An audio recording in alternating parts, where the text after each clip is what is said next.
Buongiorno studentesse e studenti, sia in presenza in aula Alfa 1 ai Rizzi, sia soprattutto vedo tantissimi studenti e studentesse collegati online dal team del corso di base sullo sviluppo sostenibile.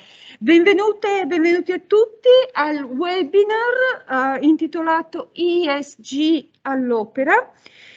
Focus sulla dimensione social della sostenibilità in azienda, dati del rapporto Osservatorio Socialis, l'impegno sociale nelle aziende in Italia. Il webinar è organizzato dal gruppo di lavoro Uniud Sostenibile e in collaborazione con il Dipartimento di Scienze Economiche e Statistiche dell'Università di Udine, con la collaborazione dell'Osservatorio Socialis e della rete Anima Impresa, che sono appunto partner di questo progetto e che oggi intervengono anche appunto al panel di questo pomeriggio. Il mio compito è soltanto appunto darvi il benvenuto e le due parole di inquadramento di quello che è il programma previsto. Lascerò tra un minuto il microfono al professor Francesco Marangon, che voi ben conoscete, per introduzione al tema e anche perché è stato referente delegato dell'Università di Udine sui temi di sostenibilità per tantissimi anni, si occupa di sostenibilità a tempo pieno sostanzialmente ed è stato uno dei coorganizzatori, promotori, ideatori del corso di base sullo sviluppo sostenibile che quest'anno è alla sua seconda edizione. Passeremo poi agli interventi più tecnici, ma ve li presento man mano, dal direttore scientifico dell'Osservatorio Socialis ai nostri due casi aziendali che vedremo poi in coda alla presentazione dei dati e un po' anche magari il ragionamento e discussione sui dati di monitoraggio delle azioni di responsabilità sociale delle aziende in Italia. Abbiamo utilizzato il termine, l'acronimo ESG per indicare più puntualmente quelle che sono le attività strettamente finalizzate appunto alla sostenibilità ambientale, sociale ed economica delle aziende, nelle imprese italiane e di questo appunto parliamo oggi. Non prendo altro tempo, ma lascio il microfono al professor Marangon, che è qua vicino a me, che tra un istante magari compare anche in video per tutte le persone collegate. Buon pomeriggio a tutte e a tutti, grazie alle studentesse e agli studenti che hanno raccolto il nostro invito, il mio invito in particolare, perché questa, come segnalo da subito, è anche l'ultima lezione del corso che in quest'aula, e non solo in quest'aula, ma in questa sede cosiddetta dei Rizzi dell'Università di Udine, tengo all'interno di un corso di laurea che si chiama Scienze per l'ambiente e la natura. E il corso che oggi si conclude, l'edizione 2021-2022, si chiama Economia ed estimo ambientale. Siamo quindi innanzitutto a conclusione di questo bel percorso di alcuni mesi, dai primi di marzo, ci ha portato a ragionare attorno all'economia e l'economia ambientale in una logica di sviluppo sostenibile. Quindi questo è il primo elemento a cui io faccio riferimento, ringraziando la collega professoressa Renata Codiglia per l'introduzione, per la collaborazione nell'organizzare questo incontro, e saluto gli ospiti in presenza che verranno poi appunto successivamente anche introdotti e chi invece è collegato a distanza. Il mio compito adesso è in poche battute sciogliere alcuni aspetti che nell'ambito del corso che oggi vado a concludere, quello di economia ed estimo ambientale, non sono stati specificamente sviluppati. Innanzitutto questa sigla che proprio è all'inizio del titolo di oggi. Una modalità con cui vi segnalo la questione è un esperimento. Abbiamo iniziato il corso, se ricordate, ai primi di marzo, con un esperimento in aula legato alla scelta all'interno di un'ipotetica situazione di acquisto di prodotti, 2 succhi e 2 biscotti all'interno di un'ipotetica macchina di distribuzione automatica. Finiamo con una un accenno di un esperimento simile ma non mio. Nel 2015, all'interno di un'esperienza in Germania legata al Fashion Revolution Day, fu introdotto questo esperimento, un distributore automatico di t-shirt a 2 euro. Ovviamente aspetto che attirò subito l'attenzione di molti frequentatori dell'evento, e vedete all'aperto c'era questo distributore, t-shirt a 2 euro, subito ci si lancia, solo che nel momento in cui veniva inserita la monetina scattavano delle immagini, come c'è scritto anche lì, ho tratto alcune informazioni da cose che si trovano online, spiegava cosa c'è dietro la produzione di quelle t-shirt, sfruttamento e cattive condizioni di lavoro. La macchinetta a quel punto chiedeva a chi aveva immesso già i 2 euro: vuoi ancora comprarla oppure fai una donazione invece di comprare la maglietta? E questo è stato fatto come esperimento attorno a un evento che ricordava l'anno prima, 2 anni prima, una delle tante tragedie legate a questa filiera che in Italia è molto importante, quella del fashion, della moda, che fra l'altro va a toccare anche il settore di cui in questo contesto ci si occupa, quello della produzione agricola, perché dopo tutto il cotone, se è cotone, che viene prodotto per queste t-shirt è un prodotto agricolo. Ok, questo è un esempio di che cosa significa ragionare attorno al tema della sigla ESG, per dirla all'italiana, ESG per dirla più nella sigla che vuol dire veramente Environmental, Social and Governance. Nasce attorno quasi una ventina d'anni fa, quando si dice, appunto, poi sono queste origini che possono essere magari simboliche, ma prendiamole per buone. Questo è un articolo del Sole 24 Ore Finanza di gennaio di quest'anno, che ricorda come questo Gifford, che era Head of Sustainable and Impact Advisor di Credit Suisse, all'epoca era all'UNEP, e questa è una sigla che all'interno del corso di Economia ed Estimo Ambientale abbiamo ricordato nelle sue origini, il programma ONU per l'ambiente, quando dice: ci siamo resi conto che stava emergendo una consapevolezza diffusa dell'importanza della sostenibilità. Gli indicatori finanziari esistenti non stavano però catturando questi aspetti. Quindi l'origine è sostanzialmente di stimolo agli investimenti. Ci sono dei soggetti che hanno dei patrimoni che investono e che sono pari alla somma, siccome anche questo all'inizio del corso ne abbiamo parlato, di più PIL di paesi messi assieme, BlackRock è uno di questi, cioè i soldi che hanno a disposizione da investire, su cui devono fare delle scelte di dove piazzarli, sono pari nella loro totalità a PIL di più paesi, stati messi assieme. Ora, questi soggetti cominciano, alcuni di questi, da tempo a ragionare sul fatto che i soldi, ogni dollaro, ogni euro che viene destinato ad investimenti, a partecipare ai capitali di imprese, per esempio, va collegato a dei principi che sono questi ESG, ambientali. Qui adesso c'è una scheda che li traduce subito in italiano: ambientali, il modo in cui una società utilizza le risorse e l'energia, e qui, come più volte vi ho detto in questi mesi di lavoro assieme,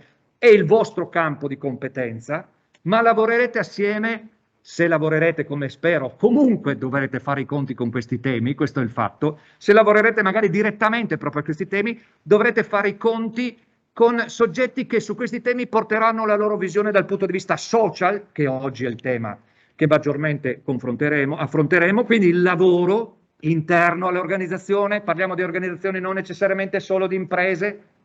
Su ESG può parlare anche l'Università di Udine, può porsi questa prospettiva, perché di no, anzi sarebbe opportuno che lo facesse e lo deve fare, ma anche di governance. Ecco, invece della terna solita che siamo abituati a ricordare, vi ricordate? Ambiente, società e economia normalmente, ma quell'economia è uno sfondo dato per acquisito, perché stiamo parlando di investitori e di imprese che ricevono, organizzazioni che ricevono capitali. Allora c'è un'attenzione alla governance. Leggiamo la diversità all'interno di una società, l'etica aziendale, la struttura remunerativa dei dipendenti, per esempio la differenza di remunerazione che costantemente viene misurata, di questo anche la collega Codiglia si occupa in certi momenti, è la differenza di remunerazione che si ha per genere. Un'assurdità, un'illogicità. non c'è nessuna motivazione, eppure c'è, viene misurata costantemente. Le donne ricevono stipendi e salari più bassi degli uomini, costantemente si osservano queste cose.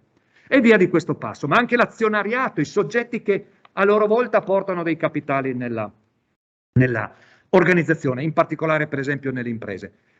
Ci sono allora dei principi, Principle for Responsible Investment, questo è un documento delle Nazioni Unite che focalizza nel 2005 questi temi. E ci sono questi principi, integrare le tematiche ESG nell'analisi dei processi decisionali riguardanti gli investimenti e via di questo passo. Quindi l'origine è sostanzialmente legata, ribadisco, agli investitori, al mondo finanziario, ma oggi è diventato un tema ampio, pervasivo. 2 soli esempi vi porto di esperienza diretta. Il primo, mondo delle fondazioni bancarie. Non so se sapete cosa sono, ma sono dei soggetti che in Italia sono regolati da apposite leggi, sono dei detentori di capitali originati dal sistema bancario, ma oggi sono delle realtà autonome che hanno dei capitali da investire e i cui frutti li usano per sostenere lo sviluppo di attività del territorio, compresa l'università. La Fondazione Friuli, ma anche la Fondazione Carico di Gorizia, fra le cose che fa, dà dei soldi all'Università di Udine perché faccia delle ricerche. Ebbene, queste azioni sempre di più, queste le fondazioni le fanno se sono coerenti con i principi ESG.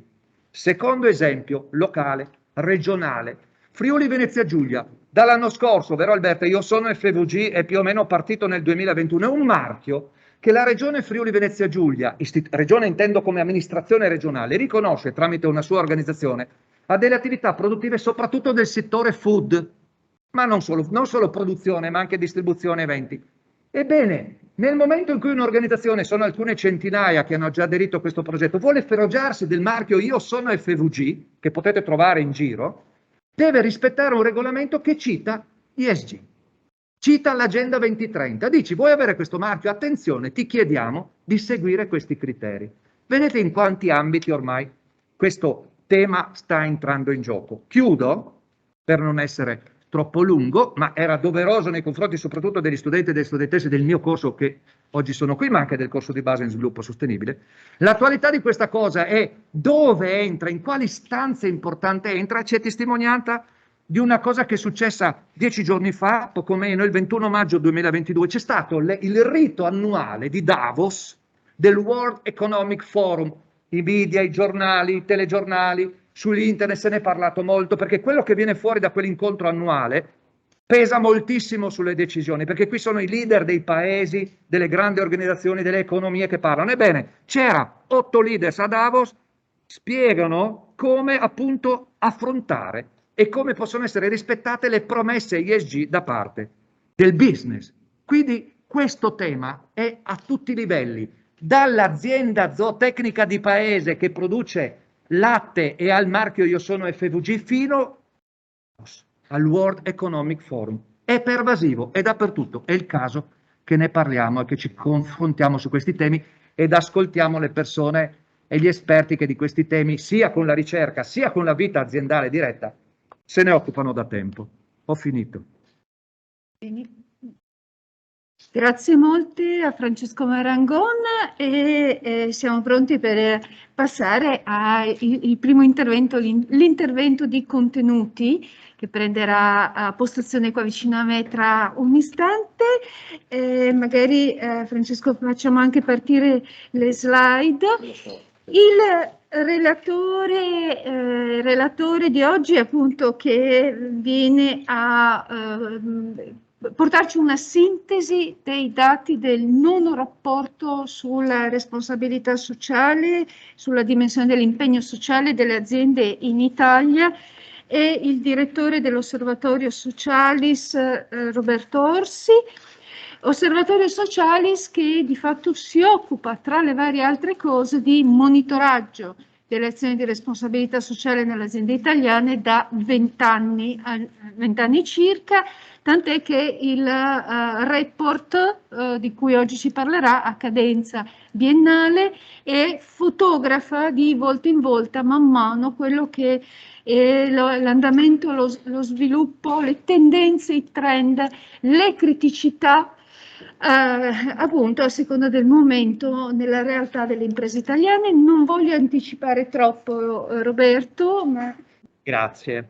Allora, innanzitutto, buon pomeriggio a voi tutti. È da stamattina che sono qui a Udine perché ho avuto questo grande onore, grande piacere di sottoscrivere una convenzione con l'Università di Udine che riguarderà la messa in campo di una serie di iniziative formative in particolare e di informazione relativamente a questi temi di cui vi parlerò oggi, cioè i temi della responsabilità sociale delle imprese, dell'impegno delle imprese nei confronti dell'ambiente, del sociale e della governance, e quindi gli impegni delle imprese in Italia che noi monitoriamo da circa 20 anni, come ha anticipato la professoressa. Ora,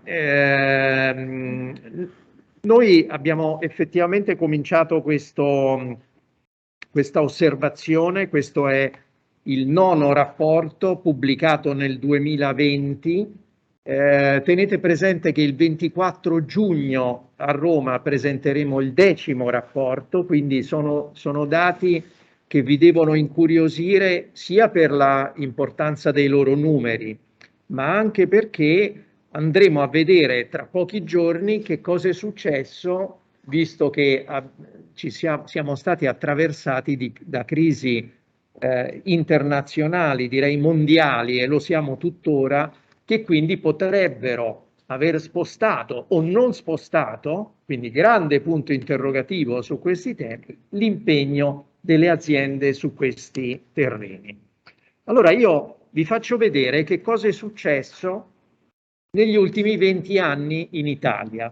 Noi abbiamo cominciato questa osservazione nel 2001, che è l'anno in cui, se volete poi appassionarvi a questi temi, andrete a vedere che nel 2001 è stato pubblicato il libro verde della Commissione europea dedicato alla responsabilità sociale delle imprese. Abbiamo cominciato nel 2001 a monitorare questo fenomeno e, come vedete, dal 2003, adesso vi dico perché dal 2003, al 2019, che è l'anno in cui abbiamo fatto questa rilevazione, 2020 ma dati 2019, siamo passati da 70% di imprese, il campione sono imprese con più di 80 dipendenti, siamo passati dal 70% di imprese impegnate al 92%. Quindi in 16 anni l'impegno è cresciuto del 22%. Nel 2001, tanto per farvi un termine di paragone, erano il 45% delle imprese impegnate, quindi siamo partiti da un 70%, no, che è già un numero bello consistente, per poi arrivare al 92%. Ora guardate, vedete quella cifra laggiù in basso? È 1.771 milioni di euro investiti dalle aziende presenti in Italia, con più di 80 dipendenti, lo sottolineo sempre perché naturalmente sono anche quelle aziende che, tra virgolette, possono investire, no, su determinati terreni, però qui c'è tutto il tema della filiera, dei fornitori, dei clienti, insomma c'è tutto un ambito economico che non possiamo, come dire, approfondire in questa sede, ma che potrete naturalmente andare a vedere, diciamo, per vostro conto. La media è 241.000 euro ad azienda investiti nei settori che adesso andremo a vedere. Avendo fatto questa indagine nel 2020, esattamente a un mese dallo scoppio della pandemia, naturalmente ci sono state delle previsioni piuttosto negative, nel senso che abbiamo chiesto, vabbè, ma adesso questo è quello che avete fatto nel 2019, adesso che cosa pensate di fare? E come vedete, insomma, viene dichiarata una pessimistica visione, quindi una certa flessione da 241.000 euro. Siamo passati a 203.000 euro di dichiarazione delle aziende. Il 24 giugno scopriremo se è stato vero, se la previsione si è avverata oppure no.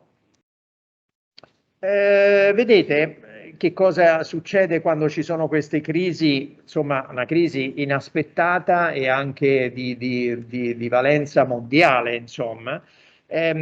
Abbiamo chiesto, ma nel 2020 è stato previsto un budget da destinare a iniziative di CSR, lo hanno previsto e confermato per il 40% delle aziende, lo hanno previsto ma annullato o ridotto il 37% delle aziende, ma la novità, diciamo la sorpresa in qualche modo, è stata quel 18% di aziende che hanno detto veramente non l'avevamo ancora previsto. Però, vista la situazione, lo abbiamo attivato e quindi ci siamo mossi presumibilmente tra i 3 elementi che il professor Marangon vi ha fatto vedere prima, più sull'elemento, sul terreno del sociale, no? Quindi ci andiamo a muovere quel 18% sul terreno del sociale, che vuol dire dipendenti, che vuol dire smart working, che vuol dire tutto quello che magari le aziende Enel piuttosto che l'altro ospite diciamo territoriale, no? Ci potranno raccontare meglio.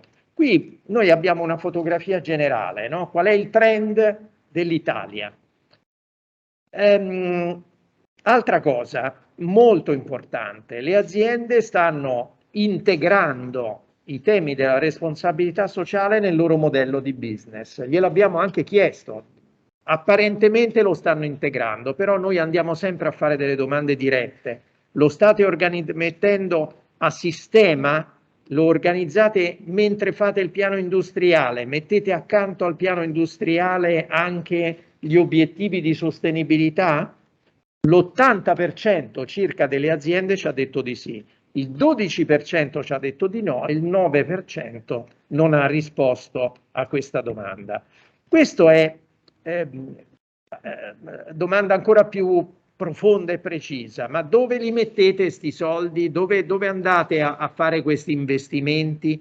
Mediamente 1,6 luoghi diversi all'interno dell'azienda. Vedete che il numero è molto importante, il 66% delle imprese, è il più importante di tutte le voci, no? 66% investe in iniziative realizzate all'interno dell'azienda o ha investito nel 2019 in iniziative realizzate all'interno. Nel territorio, altra parola chiave della tematica sostenibilità è territorio, quindi nel territorio vicino alla nostra sede, 47%, in Italia 39%, all'estero 8%. Vedete che all'estero, quando abbiamo fatto questa domanda nel 2013, erano il 18% le aziende, quindi c'è questo cambio di passo, io penso che lo abbiate avvertito anche voi, no? Cioè voi in questi ultimi 2 anni immagino che abbiate avvertito questo afflato delle aziende nei confronti del sociale, dell'ambiente, della salvaguardia dell'ambiente, del contrasto agli sprechi. Cioè c'è un tema culturale generale che si sta facendo strada all'interno della cultura italiana, no? Facciamo sempre l'esempio dei nostri figli, quelli più piccoli, no? Che vanno lì e ci chiudono il rubinetto quando ci laviamo i denti per non sprecare l'acqua, no? Fino a qualche anno fa proprio questo tema qui non c'era, no? Allora, al di là di questi esempi, diciamo, di vita quotidiana, nelle aziende le modalità di realizzazione sono salite, schizzate in alto dal 30 al 42% nell'investire in nuove tecnologie per lo smaltimento dei rifiuti. Nella collaborazione con le università, questo lo trovo un dato estremamente interessante, dal 18% siamo passati al 30%. Nel mettere le professionalità interne dell'azienda a disposizione di qualcosa di altro, che non sia semplicemente il lavorare per la propria impresa, ma magari lavorare per la propria comunità, lavorare per il sociale di prossimità. Ecco, vedete che questo dal 19% arriva al 25%. Guardate che vi sto sottolineando un cambio di passo che c'è stato negli ultimi 2 anni e che alla fine di giugno cercheremo di capire se c'è stato ancora ulteriormente oppure se abbiamo fatto qualche passo indietro. Donazione di prodotti dal 9 al 20%. Anche qui stavamo parlando di app, no? Contro gli sprechi poche ore fa. Le donazioni invece qui è dove siamo scesi un po', no? Donazioni, perché siamo scesi? Perché diciamo che andava un po' di moda, no? Questo atteggiamento delle imprese nei confronti del non profit, di fare le donazioni di iniziative, di prodotti piuttosto che raccolte fondi aziendali, eccetera. Dal 40 però siamo passati al 27. Ma perché questo? Perché va molto di più adesso integrare il lavoro tra profit e non profit, fare delle cose insieme per il proprio territorio, per la propria comunità, soprattutto per i dipendenti. Altra iniziativa, diciamo negli anni, nei decenni, insomma, che si è sviluppata è il cause-related marketing, cioè mettere a disposizione di una causa una attività di vendita di prodotti. Prendo un pacco di biscotti, lo allego a una raccolta fondi dell'Unicef, lo metto sullo scaffale del supermercato, poi lo vendo e una parte del raccolto lo diamo all'Unicef. Dal 27-17, perché le modalità sono diventate diverse. Ma ripeto, negli ultimi 2 anni questo è successo. Modifica di processi o prodotti è rimasto analogo. Allora, la domanda è, ma perché lo fanno? Vi state domandando anche voi, immagino, no? Perché le aziende fanno responsabilità sociale? Perché si sono attenzionate sui temi ESG? Quali sono le ricadute? Che vantaggi hanno percepito?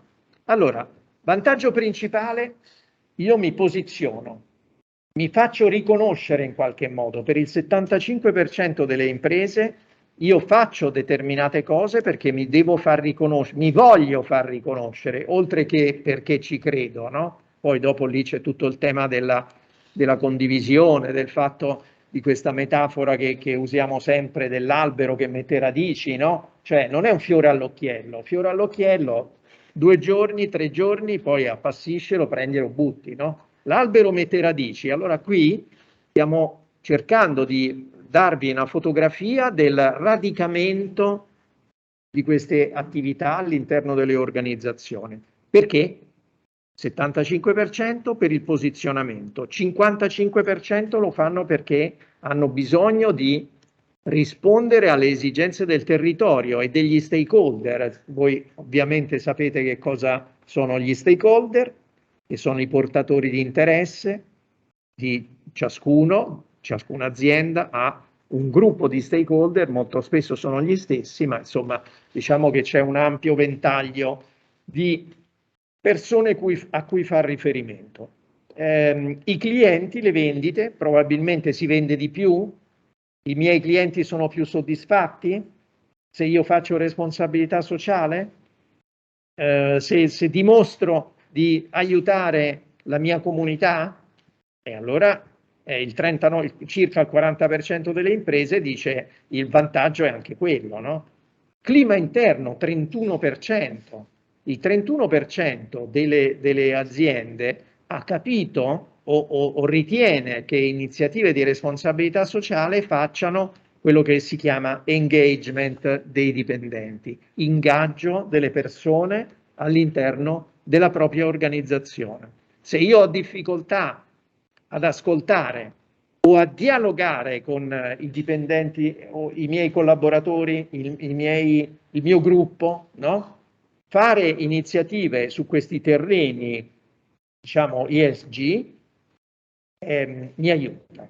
Ho un vantaggio e lo percepisco. Domanda, ma secondo te come siamo messi? Cioè questa tendenza che è conclamata, insomma, no? di sviluppo, di attenzione alla CSR e alla sostenibilità, ma sta aumentando, diminuendo o è stabile? Allora, qui vedete, vedete i 3 anni, i 3 bienni, anzi, che abbiamo messo sotto osservazione, che vi permettono di capire quali sono stati gli spostamenti, no? Allora, l'aumento e la stabilizzazione 43 più 46 fa 89%, a fronte di sta aumentando del 2016 che era semplicemente il 28%, no? 28 contro 43. Sta diminuendo, passa dal 13 al 10% e non risponde il 3%. E i consumatori? Cioè coloro che poi permettono alle aziende in qualche modo di stare in piedi, no? Cioè quelli che comprano il prodotto delle aziende. Anche per le aziende, anche tra i consumatori, l'attenzione a scegliere prodotti di aziende o marche che fanno attività di CSR sta aumentando per il 49% e per il 42% è stabile. Proviamo anche a cambiare gli occhiali nel frattempo.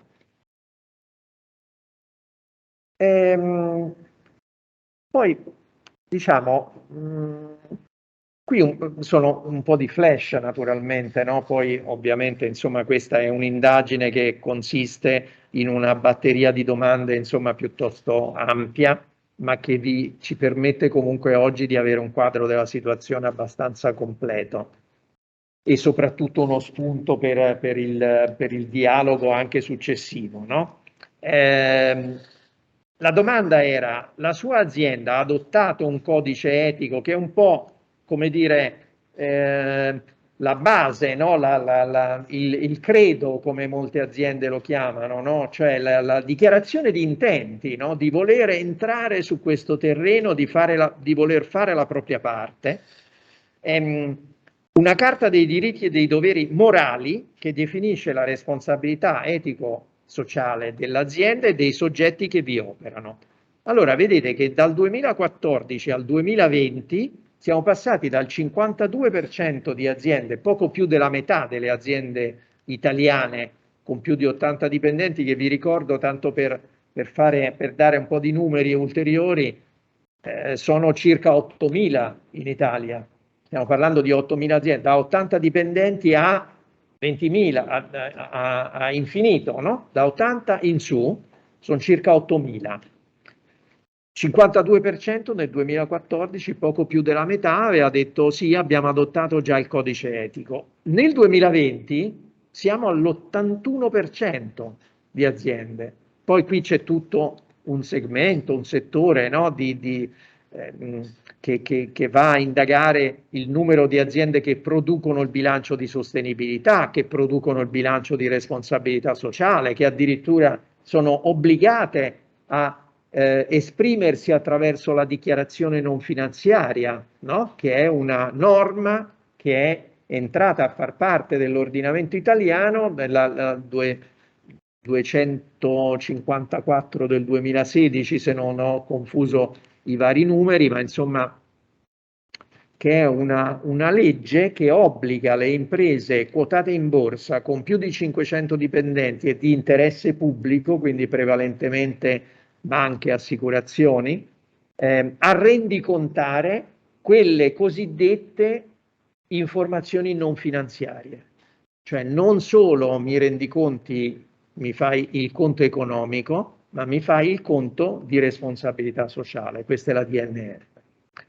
Ora qui il codice etico è un'altra cosa, è una, come dire, ognuno esprime il proprio, però è una, come dire, un modello, è un atteggiamento, no? In qualche modo delle imprese. Questa è un'altra fotografia che vi dà il valore del fenomeno, il numero, le responsabilità che sempre maggiormente vengono diciamo attribuite a determinate figure aziendali. Allora, nel 2014 il 33% delle aziende dichiarava che esisteva una funzione, un responsabile della CSR e della sostenibilità, cioè un terzo delle aziende. Nel 2020 siamo passati al 70%. E chi sono? Allora, è una figura trasversale a dipartimenti, questo tanto anche per darvi, come dire, un'idea di quello che potrà essere l'importanza di competenze relative alla responsabilità sociale per il lavoro del futuro, cioè quello che andrete a fare voi sostanzialmente, no?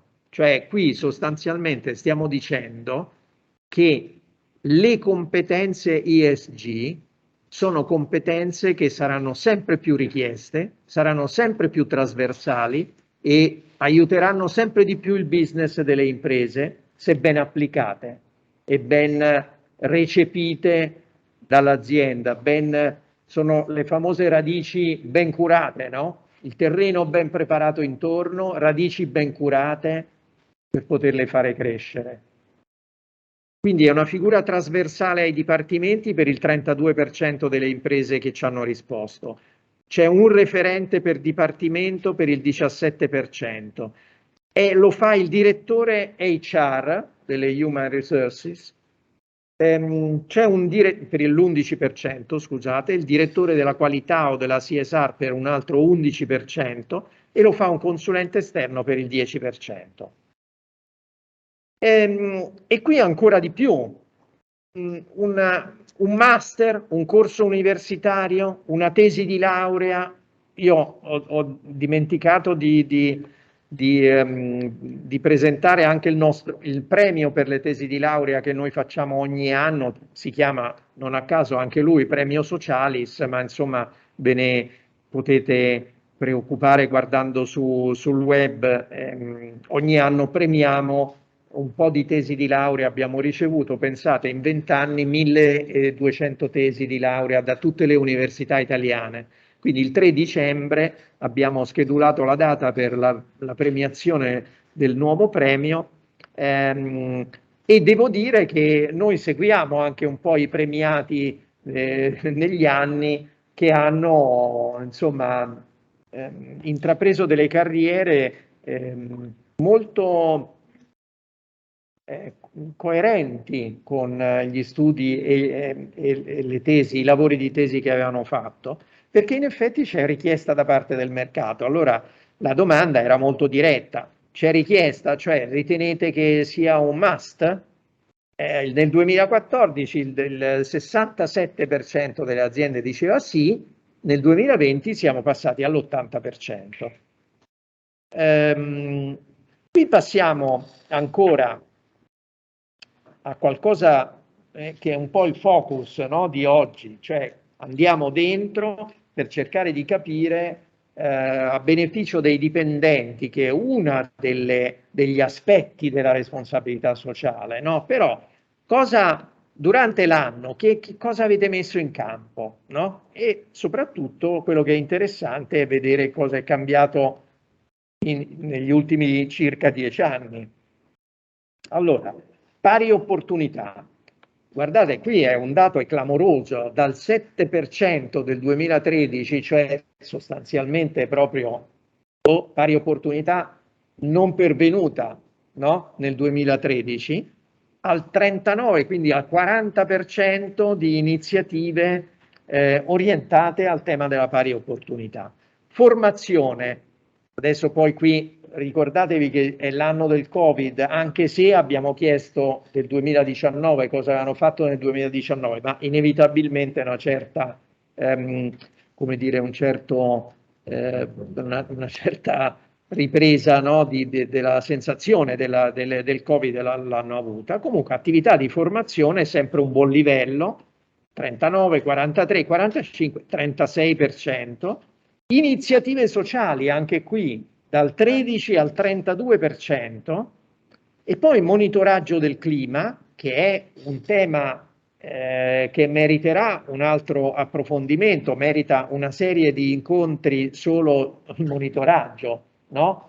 Perché la misurazione di quello che uno fa poi diciamo che in questi casi diventa assolutamente fondamentale, quindi dal 23 siamo passati al 30%. Clima non inteso di clima Clima organizzativo. No, parliamo di clima.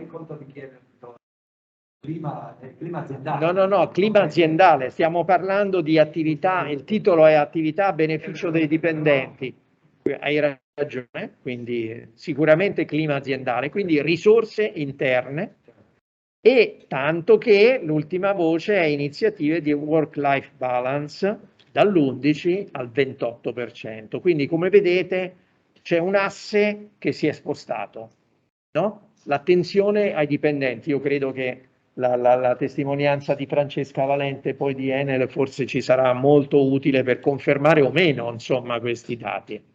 La comunicazione interna, anche qui ci siamo soffermati molto su questo per rispondere proprio al tema del seminario di oggi, e quindi abbiamo detto nel 2014 ce l'avevate un sistema di diffusione della cultura della CSR, perché tu fai le cose ma non le fai sapere, è inutile. Fai le cose e le fai sapere? È vero? Le misuri? Insomma, c'è tutto un meccanismo di controllo, di verifica e soprattutto di programmazione. È qui che c'è il fattore, come dire, strutturale, no, della responsabilità sociale, cioè ci sono una serie di parametri, una serie di indicatori che ti permettono di dire sì, io sono stato socialmente responsabile. Non significa solamente aver messo quei 230.000 euro che venivano dichiarati, no, in media, significa aver messo quei 230.000 euro, aver anche misurato che cosa hanno prodotto quei 230.000 euro per te stesso, oltre che per gli altri, per i tuoi dipendenti, eccetera, eccetera, eccetera, eccetera. Allora, hanno attivato anche un sistema interno di diffusione. Nel 2014 erano circa il 30%, sono più che raddoppiati nel 2020, 65%. E questo, vado a concludere, noi abbiamo individuato questi 6 indicatori, no? Che sono quelli che secondo l'Osservatorio Socialis, ma anche secondo diciamo, gli spunti che abbiamo avuto con l'Università di Udine e con tante altre università, ma insomma qui siamo no? a parlare con, insieme alle persone che ci hanno aiutato molto nella definizione di questi dati, no? Allora abbiamo individuato queste 6 macro aree e poi abbiamo anche chiesto di queste 6 macro aree che costituiscono la base per la costruzione di una piattaforma digitale che si chiama CSR Check, che voi potete andare a vedere. È una piattaforma digitale di autovalutazione dei temi della responsabilità sociale, si chiama www.csrcheck.it. Si entra dentro, si trovano queste 6 macro aree. Però alle aziende abbiamo chiesto: indicami tra queste 6 macro aree le 2 che ritieni più importanti, fermo restando che secondo me sono tutte 6 diciamo ugualmente importanti e che non se ne può tralasciare una a scapito dell'altra. Allora, però è un dato estremamente significativo il fatto che la formazione personale viene referenziata al primo posto. 49% dice questa è un'attività indispensabile. Il 46% dice che la condivisione è un'altra attività indispensabile. La condivisione vuol dire io diciamo coinvolgo tutta la mia organizzazione, no? Non sono l'amministratore delegato che dice beh vabbè allora tu prendi questi 250.000 euro, dalli a Tizio, dagli a Caio, dagli a Sempronio e vai, no? Ma la condivisione, la struttura delle iniziative di responsabilità sociale in parallelo al piano industriale. Questa è la condivisione. La coerenza, a questo punto, è quella che in qualche modo ritorna, no? Anche qui nell'ambito proprio dell'attività pratica, quotidiana, la coerenza di quello che io dico nel mio codice etico e quello che io faccio poi nella realtà, 36%. L'ascolto, perché se io non ascolto non so nemmeno cosa mettere in campo. La comunicazione, sì? No, ma io ho proprio finito. Okay. No, adesso puoi tirare avanti. Anticipo, adesso devo fare altri 4 minuti. E no, ma invece ho proprio finito, perché il fare e far sapere, va bene, è un po' la caratteristica dell'osservatorio, insomma è una testata giornalistica, è lì il luogo dove si fanno le cose, si fanno sapere soprattutto, ma insomma quello è fondamentale, no? Perché uno dice faccio le cose, non le faccio sapere, tutti i miei stakeholder non sanno niente, ma tra i miei stakeholder ci sono i dipendenti, i mass media, gli investitori, le banche che casomai mi devono dare credito, insomma ce n'è da fare lì, no? E invece viene referenziata per il 16%, insomma, naturalmente avendo chiesto di individuare le 2 più importanti, però questo è un dato, no? E poi la programmazione, la misurazione, qui sta all'ultimo posto, ho qualche difficoltà a dire, beh, fate bene così, no? E questo è.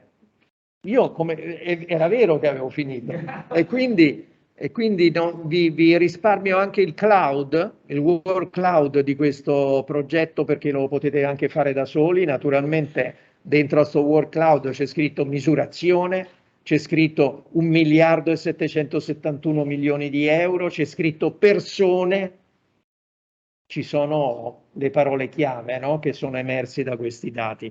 Questi sono i nostri contatti, se per caso avete voglia di intanto anche partecipare al premio per le tesi di laurea, caso mai voleste fare una tesi su questi temi, avete l'opportunità di partecipare, naturalmente la partecipazione è gratuita, eccetera.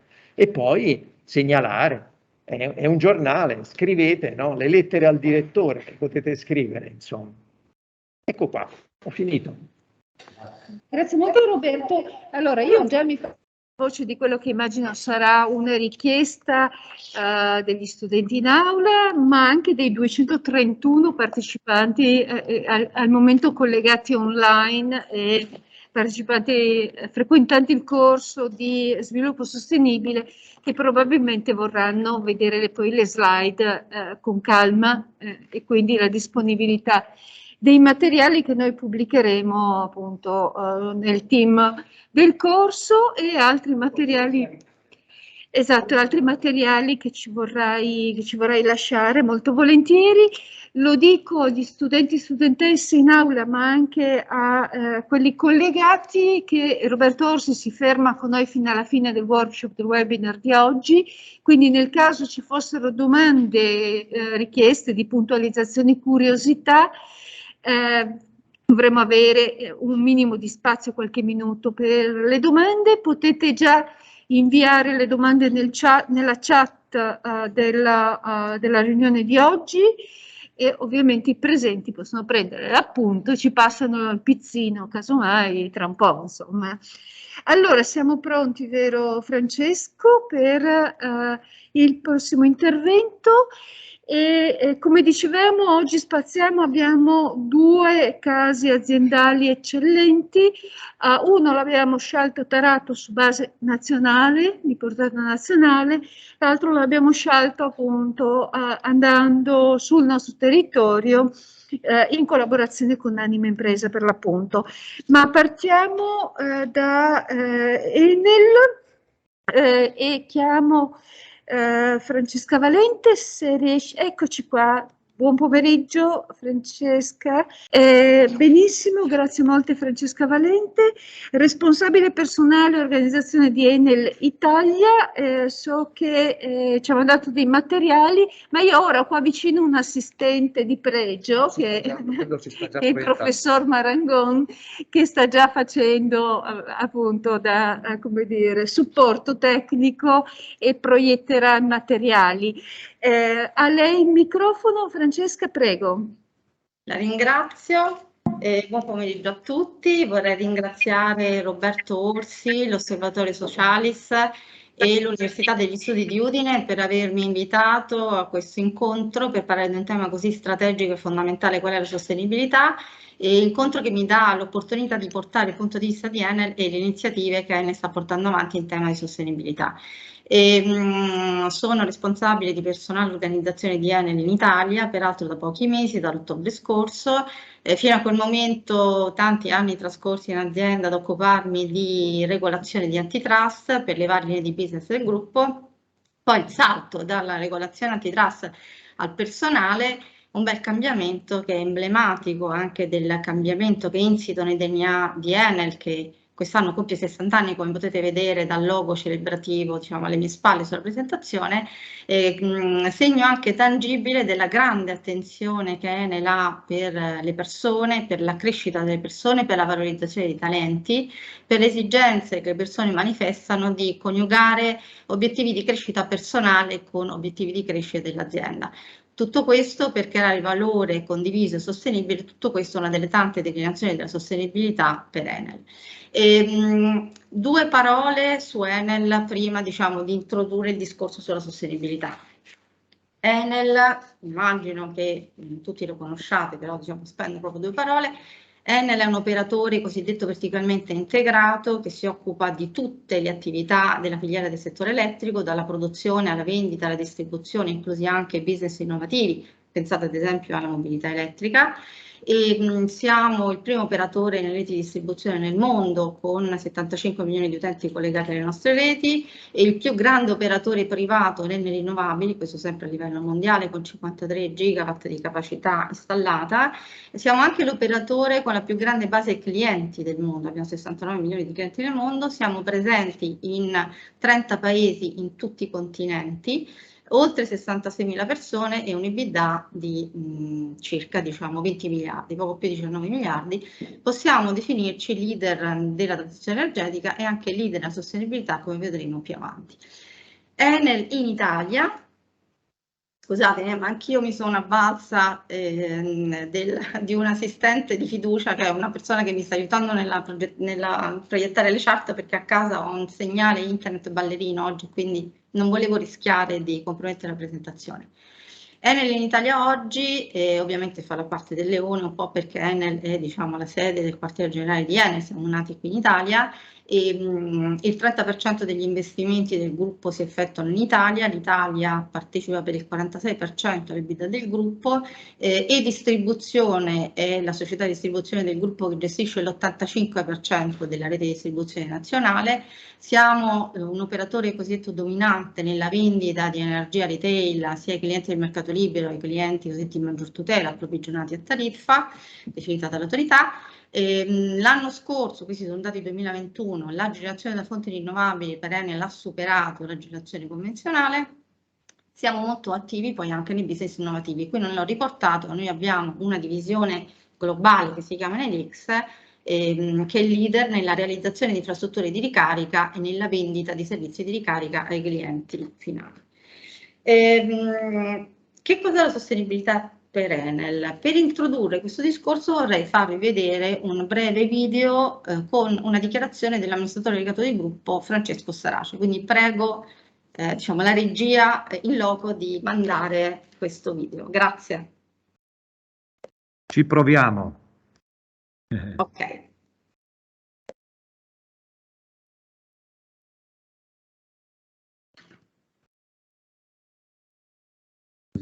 Volevo condividere, perché se non lo condivido nella cosa non lo vedono quelli che sono collegati online. Il professor Marangoni vuole che proviamo noi, magari. Aspetta, no, vediamo, facciamo una prova, perché io lo devo solo condividere se solo lo trovo. Lo vedete voi?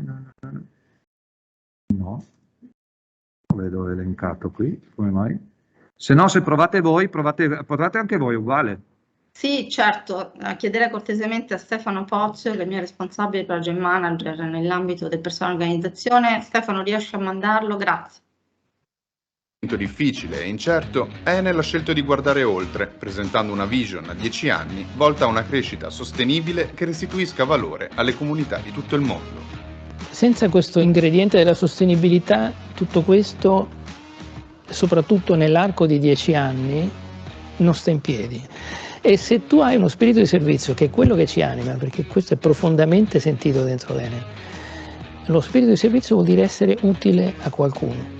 E questo è il nostro scopo, noi ne abbiamo fatto quasi un po' un mantra, no? Noi dobbiamo rendere possibile un progresso sostenibile nella società, una crescita che sia però non a scapito di qualcuno, ma a favore di qualcuno. Il trovare questo equilibrio è l'oggetto dell'attenzione del management dell'Enel. Eccoci. Allora, cos'è la sostenibilità per Enel? L'abbiamo sentita nelle parole dell'amministratore delegato: essere utili per qualcuno, rendere possibile una crescita non a scapito di qualcuno, ma a favore di qualcuno. Quindi la sostenibilità esprime la capacità di Enel di creare valore nel tempo con e per i propri stakeholder.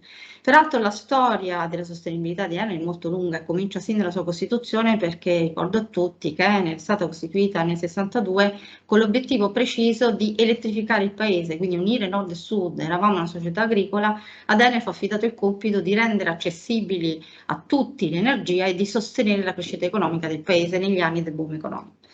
E storia di sostenibilità che vi illustrerò più avanti, diciamo, come si è evoluta nel corso di questi 60 anni.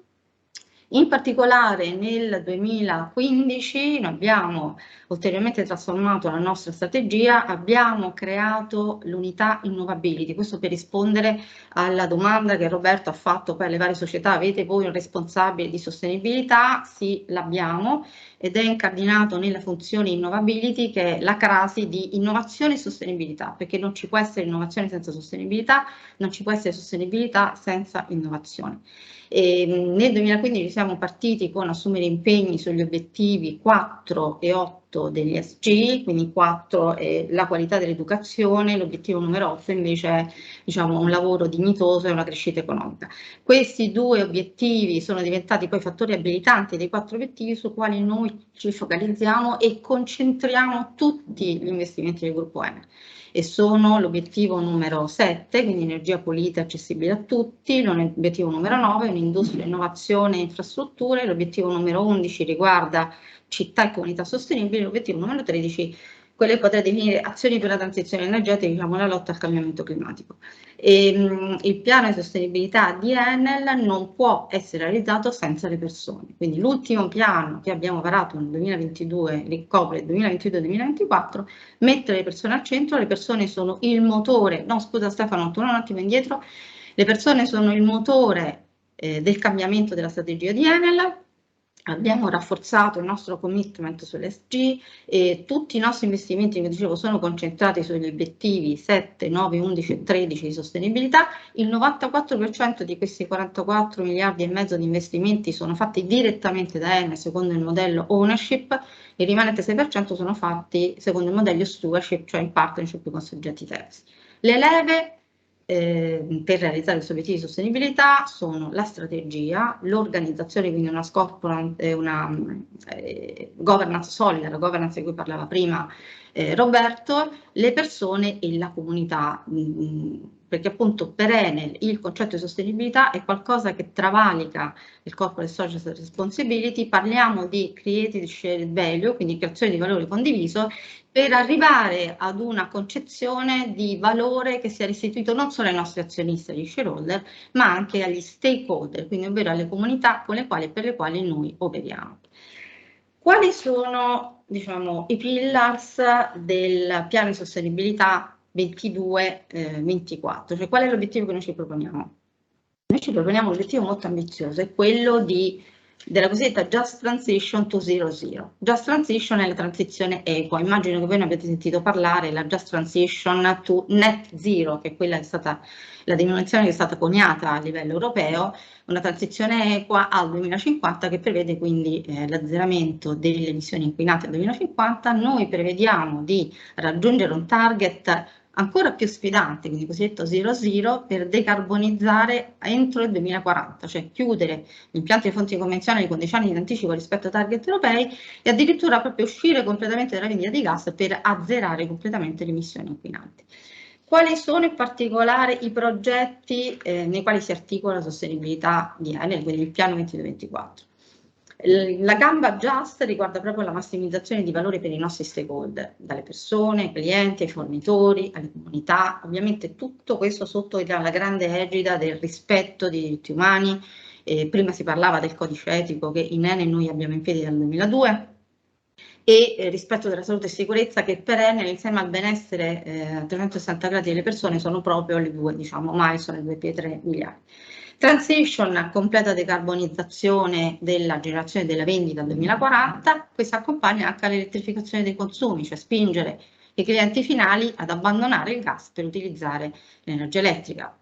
Invece del riscaldamento a gas, le pompe di calore, tra parentesi il REPowerEU che stanno, diciamo, varando in questi giorni, prevede proprio per affrancarci dal gas russo di spingere sull'utilizzo delle pompe di calore, di spingere sui pannelli fotovoltaici, e quindi la decarbonizzazione si accompagna all'elettrificazione. Zero zero, quindi contribuire ad un'economia sostenibile senza, diciamo, emissioni inquinanti.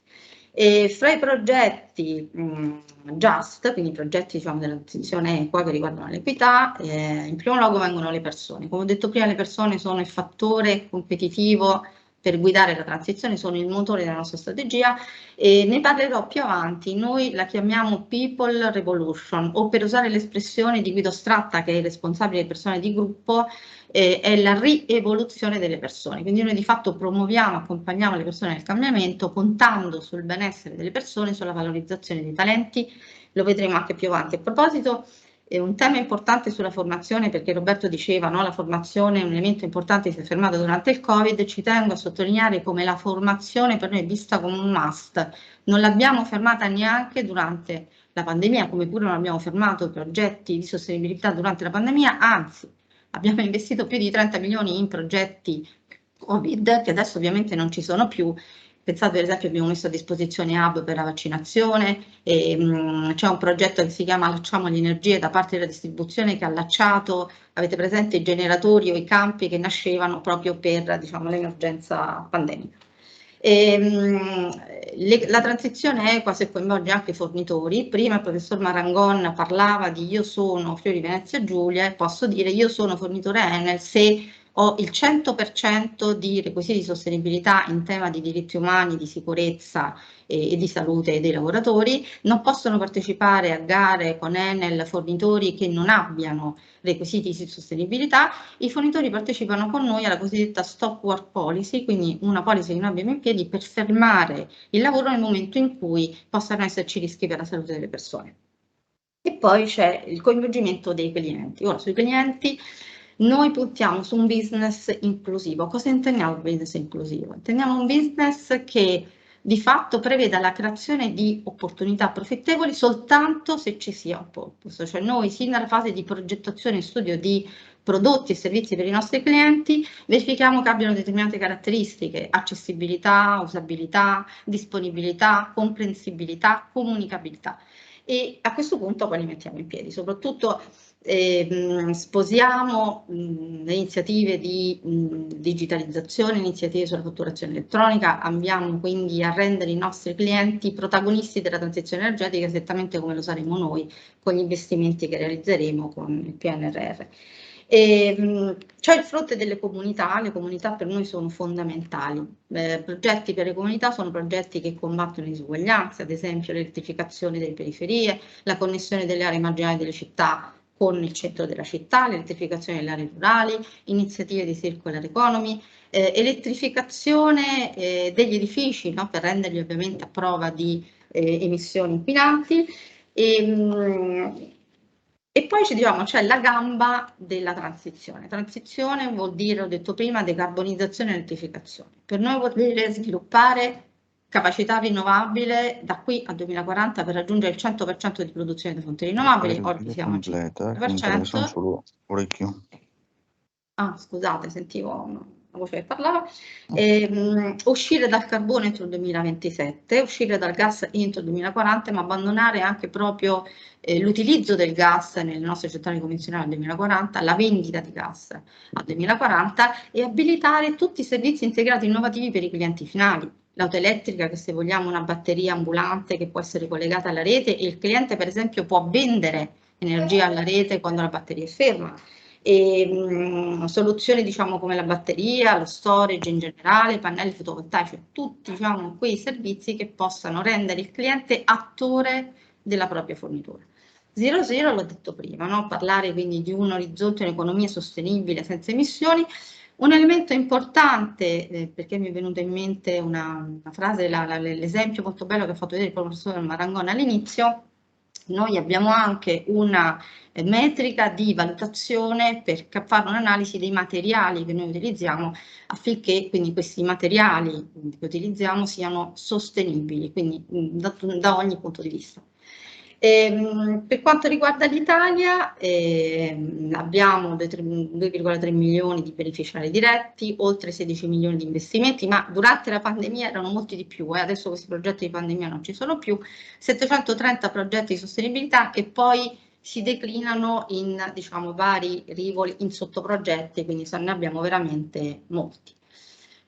Andando avanti, dove siamo oggi come sostenibilità in Enel? Questa è soltanto una panoramica per dirvi che la leadership di Enel continua ad essere riconosciuta nei principali rating e indici ESG, ma questo non perché noi vogliamo essere presenti nei rating, perché noi ci crediamo veramente, quindi per noi, come dire, è un fiore all'occhiello, diciamo, fare progetti che abbinino profitto economico alla, diciamo, sostenibilità in senso lato.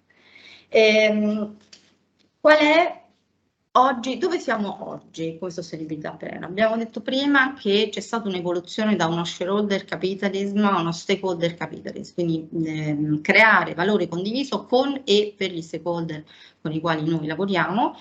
Dal 2021 abbiamo introdotto una nuova metrica che si chiama appunto Stake Cap, che viene appunto da Enel Stakeholder Capitalism. I principi dello stakeholder capitalism la maggior parte penso siano studenti di economia, quindi conoscono la teoria del professor Freeman che è stata elaborata nel 1984 e quindi abbiamo sviluppato questo nuovo modello con delle nuove metriche che servono appunto a stabilire qual è quella creazione del valore condiviso che viene restituito a diciamo, beneficiare agli stakeholder.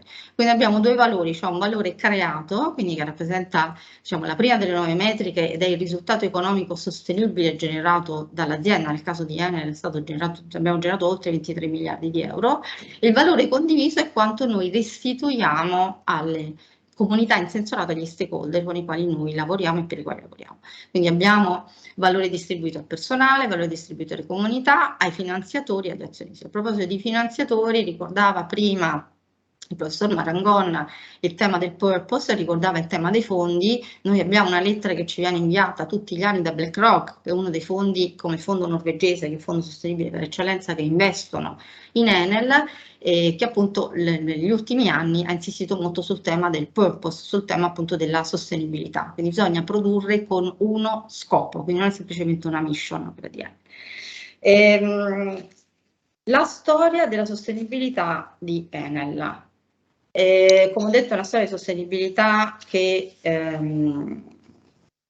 risale diciamo sin dalla sua costituzione e noi quest'anno festeggiamo 60 anni e questo diciamo è un excursus per far capire un concetto che riflette anche sulla sostenibilità. L'ho detto all'inizio, no? La strategia, l'organizzazione, le persone e le comunità sono le leve. La strategia di Enel nel corso degli anni è cambiata, ma non banalmente perché sia adeguata al contesto, perché noi abbiamo avuto la capacità di leggere il contesto, di agire il contesto, anche di spingere in direzioni nuove, direzioni appunto sostenibili. Alla fine degli anni 90 la privatizzazione di Enel, prima c'era stato Maastricht, la liberalizzazione dei beni e servizi, quindi liberalizzazione delle attività di produzione e vendita, e la quotazione in borsa di Enel che era un ente pubblico economico, quindi non aveva, ed era peraltro monopolista nel 62, parte quindi la vendita di asset di Enel, asset della generazione, perché è stato imposto ad Enel un tetto della capacità installata proprio per consentire la partenza del mercato.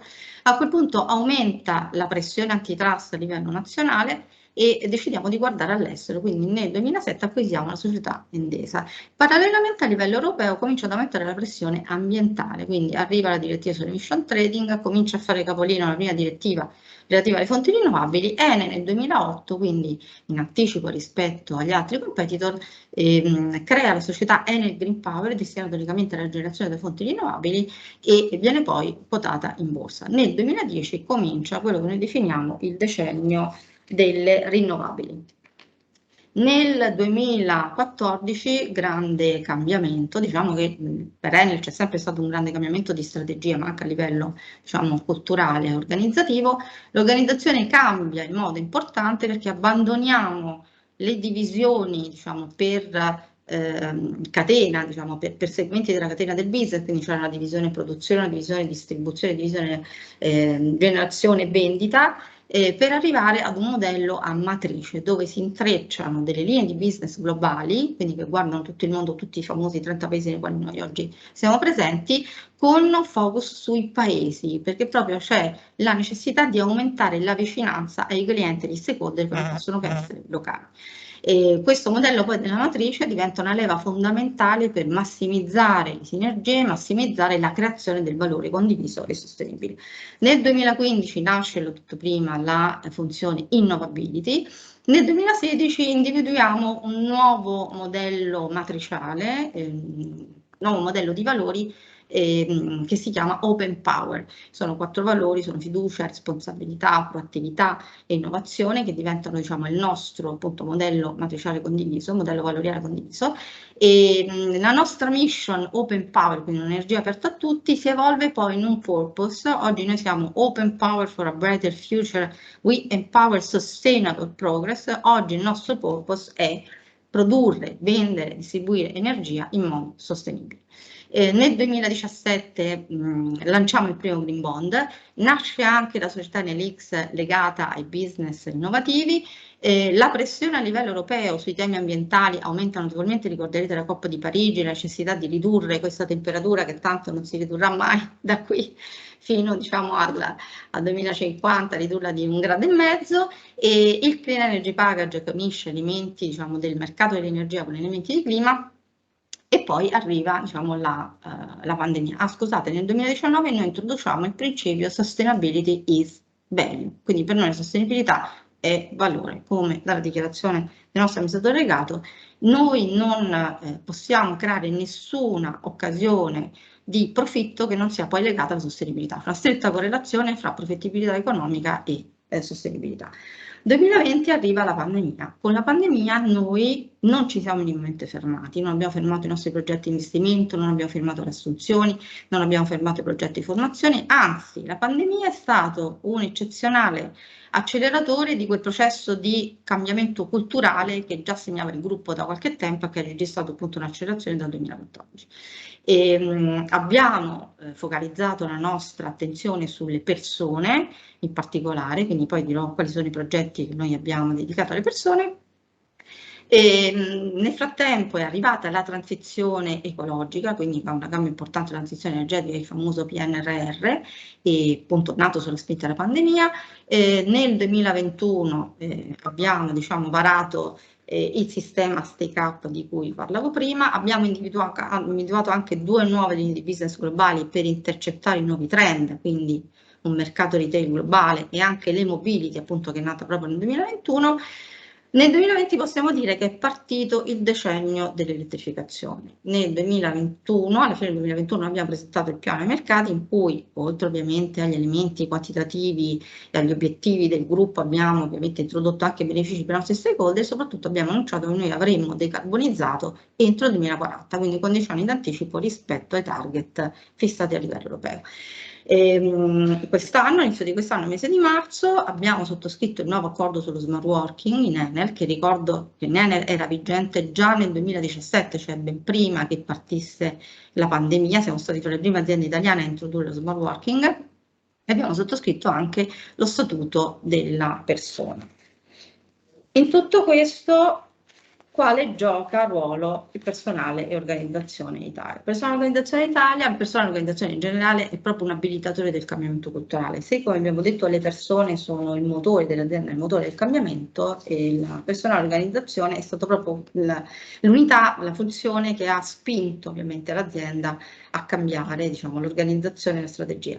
E di conseguenza si è dotato di un nuovo modello di funzionamento che mette proprio al centro le persone, ancora di più rispetto appunto a quello che hanno rappresentato da sempre per l'ENEL le persone.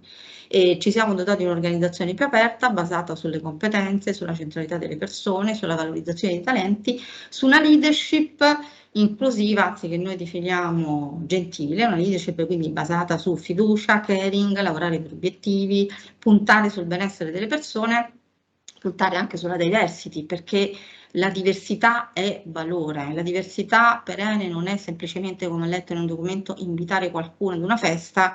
Per noi la diversità crea valore sostenibile, quindi è inclusione, quindi noi invitiamo le persone a ballare, a creare valore insieme a noi. E le persone che avvertono la cura da parte di Enel sono più motivate, quindi tutto questo rafforza la motivazione, l'inclusione, la partecipazione e quindi aumenta la creazione di valore condiviso, aumenta il benessere delle persone e aumenta anche la produttività. Qual è il contesto nel quale è maturato questo cambiamento culturale? Dicevo prima che noi nel 2016 abbiamo individuato un nuovo set di valori, sono i valori Open Power che ci hanno aiutato durante il periodo della pandemia. Questi valori hanno ulteriormente confermato la centralità delle persone nella politica di Enel e quindi abbiamo continuato con dei progetti che proprio hanno puntato sulle persone, quindi sulle persone che sono considerate poi come il valore e un bene intangibile dell'azienda, il valore delle persone e il valore della cultura. Quindi i progetti che stiamo conducendo adesso sulle persone, che si fondano sostanzialmente su questo benessere a 360 gradi delle persone, non sono altro che una sublimazione, direi una naturale evoluzione di questi valori Open Power che abbiamo adottato all'interno del gruppo. E quali sono i progetti in particolare che noi stiamo adottando e che adotteremo nei confronti delle persone? Parlavo prima, scusa Stefano se puoi passare alla chart quella sulle persone, la sfida della transizione energetica non può prescindere da una transizione della persona, per noi un must è questo benessere, un modello di benessere integrato a 360 gradi, che vuol dire che integra, tiene conto dei profili professionali, degli aspetti della vita professionale delle persone, ma anche degli aspetti della vita personale. Da qui uno smart working che prevede quindi questo nuovo modello di lavoro ibrido con alternanza di giornate in smart working, giornate in presenza, questo proprio fatto per aumentare il work-life balance delle persone che lavorano con noi. C'è un progetto anche molto importante del quale vorrei parlarvi, che è il Value for Disability. Ho detto prima che la diversità per Enel è un valore.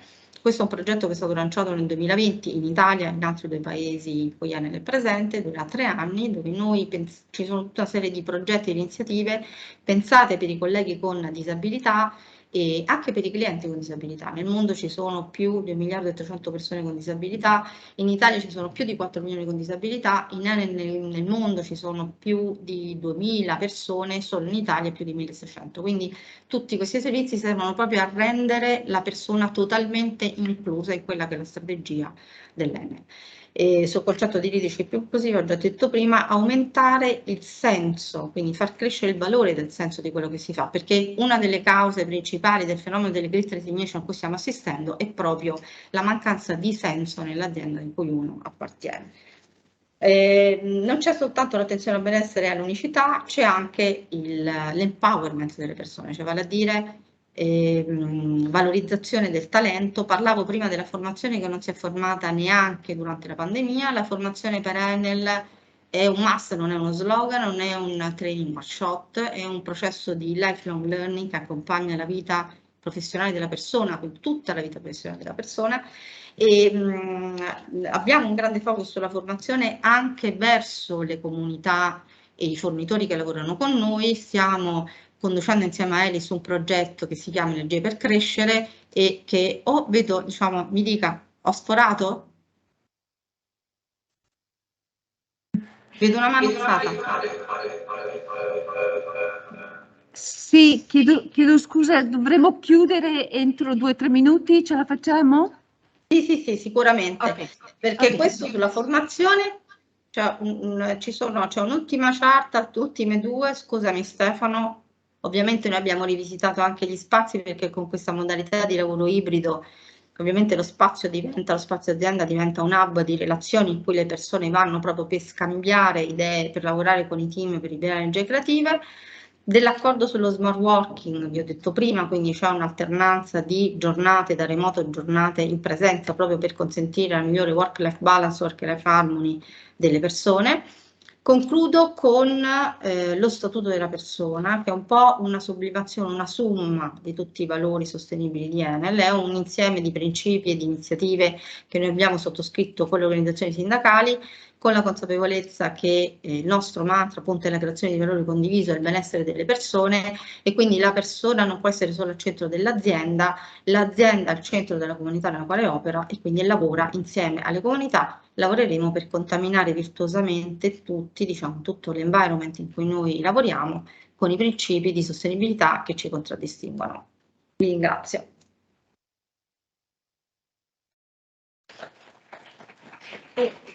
Francesca, non so se hai sentito l'applauso dall'aula Friuli, spegniamo il microfono lì, ecco, che ringraziamo molto calorosamente per l'intervento dettagliato, puntuale, e anche qua io anticipo probabilmente le richieste degli studenti e le chiederemo la disponibilità dei materiali, quindi le slide, se si possono avere da mettere in condivisione, appunto, soprattutto, ripeto, con i tantissimi studenti che sono collegati in questo momento, ma anche per gli studenti presenti in aula. Vediamo se c'è qualcuno che ha una domanda, una curiosità al volo. Non lo vedo, per cui Francesco, a posto? Sì, siamo tutti felici, si dice di qua, per cui abbiamo raggiunto il nostro obiettivo per oggi. Grazie molto. Lara ha reagito, ma forse vuole fare dei commenti. Grazie moltissime a Francesca Valente, e grazie veramente allo staff di Enel anche per il supporto tecnico che ha consentito di rendere fluida tutta questa operazione abbastanza complicata effettivamente, e noi la invitiamo subito fin d'ora per altri futuri appuntamenti, perché non ci accontentiamo così, abbiamo visto tantissima carne al fuoco, vogliamo saperne di più poi più avanti in futuro. Sì, vorrei solo dire una cosa, perché io sono molto curiosa, non sapevo che esistesse questo corso universitario che mi interessa molto, perché come avete capito per noi la sostenibilità è fondamentale, quindi vi faccio i complimenti perché è stata una bella scoperta anche per me. Grazie molte. Ok, a posto così, benissimo, ovviamente potete rimanere collegati perché ci stiamo preparando per il prossimo caso aziendale. Eccolo qua, che inviteremo ad accomodarsi al tavolo. E avevo anticipato appunto il caso aziendale, un'eccellenza sul territorio Friuli Venezia Giulia. Ceccarelli Group, prego a Luca Ceccarelli, che è presidente, di prendere posto e appunto come dire, preparare il suo intervento. Per la sua presenza noi dobbiamo ringraziare anche Anima Impresa, esatto, di cui Ceccarelli Group è socio. Anima Impresa, che è un network di realtà imprenditoriali sul territorio, caratterizzata appunto da un approccio particolarmente etico, di responsabilità sociale e di, diciamo, attenzione a tutti gli aspetti di cui discutiamo oggi, in particolare appunto ambientali, sociali e di governance dell'impresa. Non voglio prendere altro tempo, le passo il microfono, il tempo di spegnere di qua, accendere di là. Prego a Luca Ceccarelli, a lei. Grazie, tanto come abbiamo già esposto, devo ringraziare. Ci sentono in collegamento. Mi devo avvicinare? Sì, così direi che va benissimo. Ringrazio Anima Impresa, di cui facciamo parte, siamo soci, per l'opportunità di portare questa nostra piccola testimonianza. Chiaro che intervenire dopo Enel mette un po' di soggezione, però cercheremo di Sì, Però ce la possiamo fare. esco da qui con un'autostima diversa, però un Ma mio no. ex allenatore diceva sempre che per migliorarsi bisogna giocare con chi è più bravo di te, quindi benvengano esempi di aziende più virtuose, più strutturate. Ringrazio gli organizzatori, il relatore, soprattutto ringrazio l'Aula che mi auguro che uscirete da qui più sostenibili. Vi sentite già un po' più sostenibili? Non vi ho sentito. Vogliamo la ola come allo stadio. No. Facciamo un sì, deciso, ci siete ancora? Ok. È l'ultima ora di lezione di L'ultima. un corso lungo tutto il semestre. All'ultima ora li capisco, però cerchiamo di portare una testimonianza territoriale, come abbiamo detto prima. Allora, io partirei da una domanda volutamente provocatoria. Esiste una supply chain sostenibile? È utopia o realtà?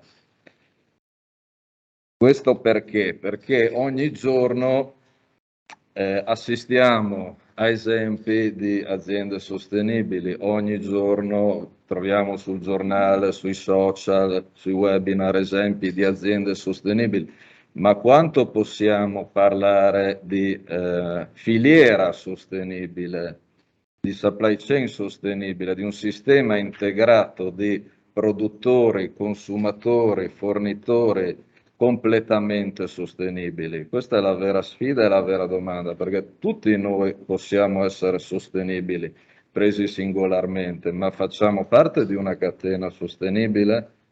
Quindi io partirei da questa domanda. Vediamo se ce la fa. Ok. Per chi mi conosce sa che non amo parlare della nostra azienda, però allora, il gruppo Ceccarelli è un'azienda di Udine, in realtà da 42 anni nella logistica e nei trasporti, non vi tedio oltre.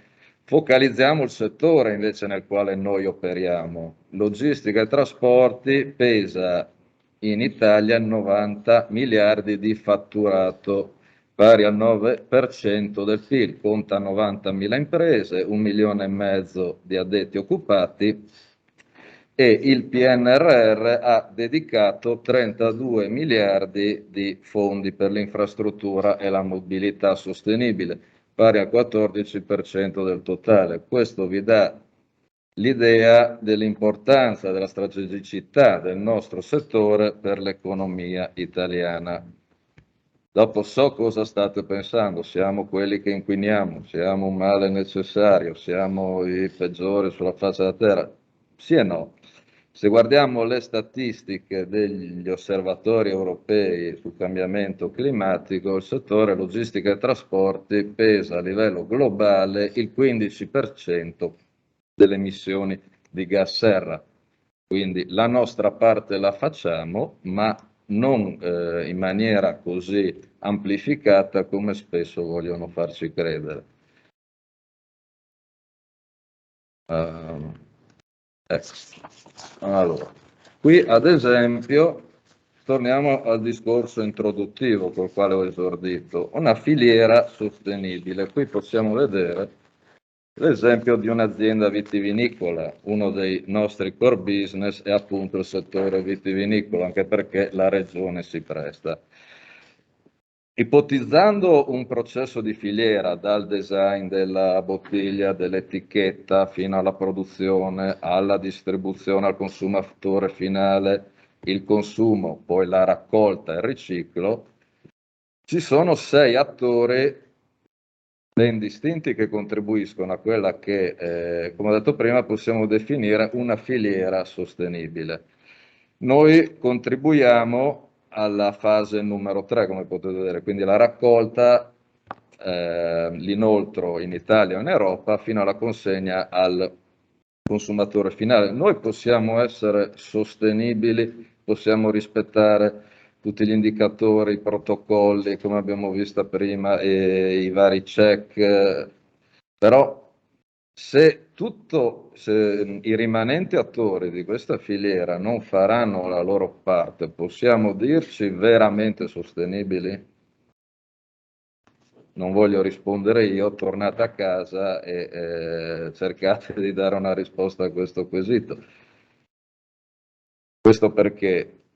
Perché è importante partire da un concetto di sostenibilità più ampio a 360 gradi per quella che è la mia esperienza. Quindi condividere informazioni, best practice, sedersi con tutti gli attori della filiera e studiare assieme delle azioni che possiamo intraprendere per essere maggiormente incisivi sul tema della sostenibilità. Se no, tutte le nostre azioni porteranno ovviamente un giovamento, ma in percentuale saranno limitanti rispetto a quello che potremo ottenere da un allineamento di tutti gli stakeholder e i fornitori di questa filiera.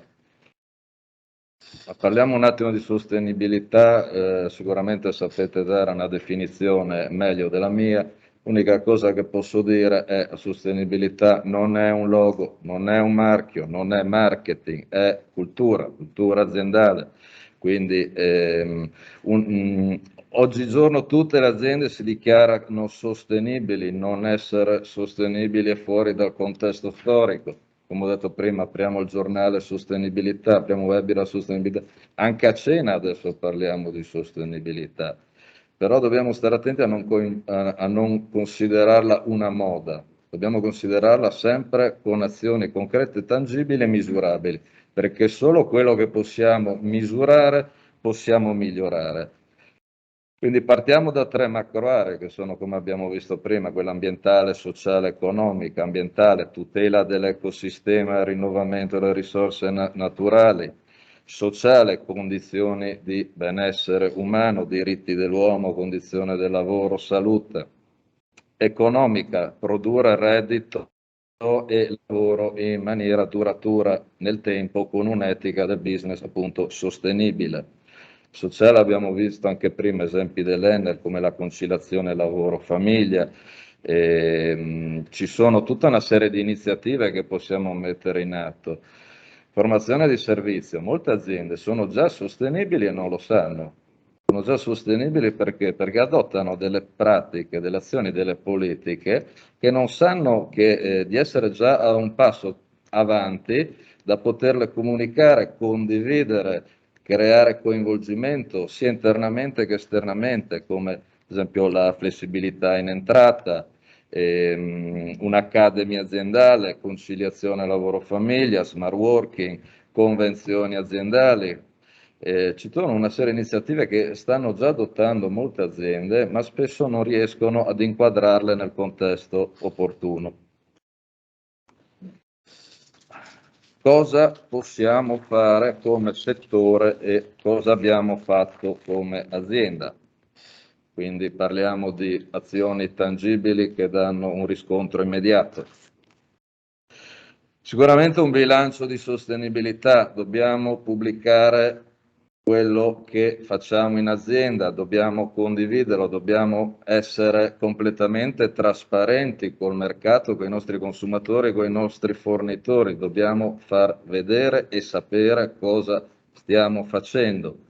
CSR manager, molte PMI non, come ho detto prima, sono magari già sostenibili e non lo sanno, oppure alcune non riescono ad approcciarsi per mancanza magari di finanziamenti, di leve finanziari, e quindi hanno bisogno di essere aiutate e guidate, quindi la politica, le istituzioni, l'associazionismo, vedi Anima Impresa come in qualità di rappresentante oggi, possono supportare tutte queste PMI, tutte queste realtà nel loro percorso di sostenibilità, se no il rischio vero, concreto, è che molte azioni che metteranno in atto siano vanificate da una mancanza di guida, dalla corretta formazione e spesso si traducono in un termine greenwashing, delle mani di verde alle pareti, sembra che siamo sostenibili, in realtà non lo siamo, quindi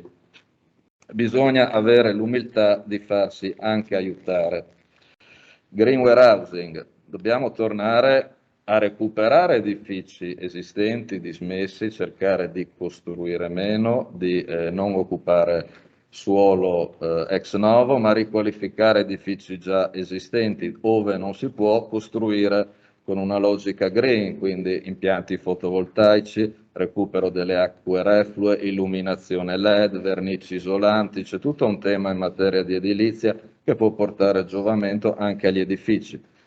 Formazione eco-driving, al di là dello strumento che chiaramente emette CO2 come un camion, quello che fa veramente la differenza è chi lo porta, quindi lo stile di guida dell'autista che attraverso un'adeguata formazione, un corretto uso del pedale, del cambio, della guida, può abbassare le emissioni di CO2. Quindi oltre ad avere una macchina nuova a basso impatto di CO2, sicuramente chi la porta fa la differenza.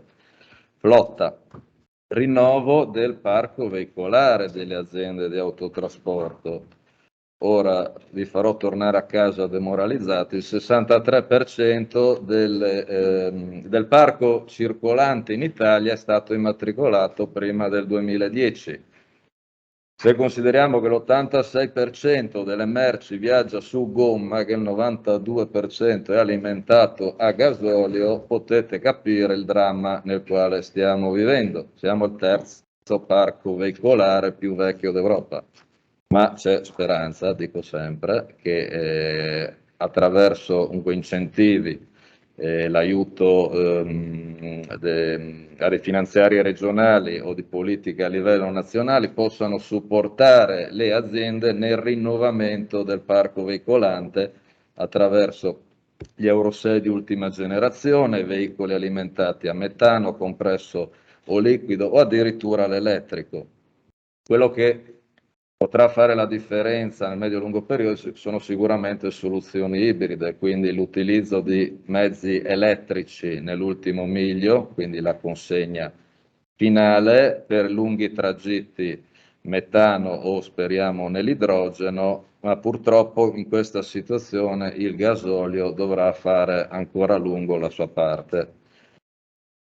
Strutture di magazzino e dotazioni, anche qui cominciare a stravolgere, a variare lo status quo delle cose, sedersi con i nostri clienti e proporgli soluzioni innovative, sostituire ad esempio il cellophane con cui viene imballato il pallet che è in plastica, con soluzioni in carta riciclata, in amido di mais oppure delle resine vegetali, utilizzare bancali piuttosto che legno, magari intrucciolare di legno compresso derivante da scarti o anche in plastica riciclata.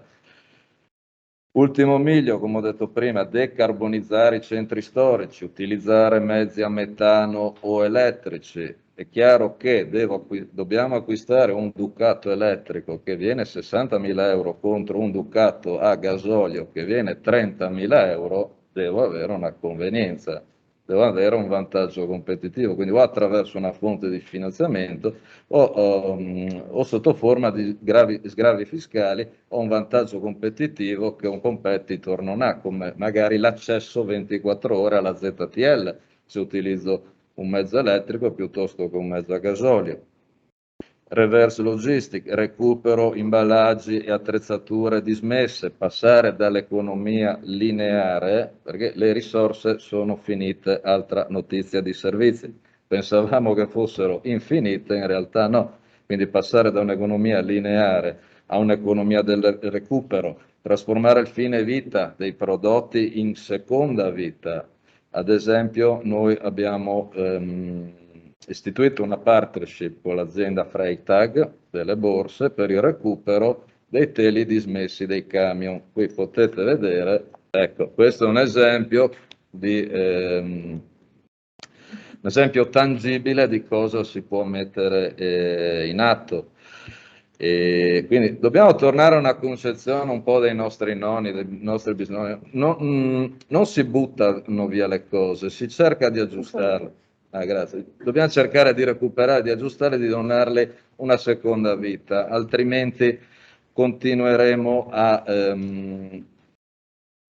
con una logica consumistica che chiaramente abbiamo basato 2 secoli della nostra economia e siamo arrivati ad una situazione fallimentare di non ritorno.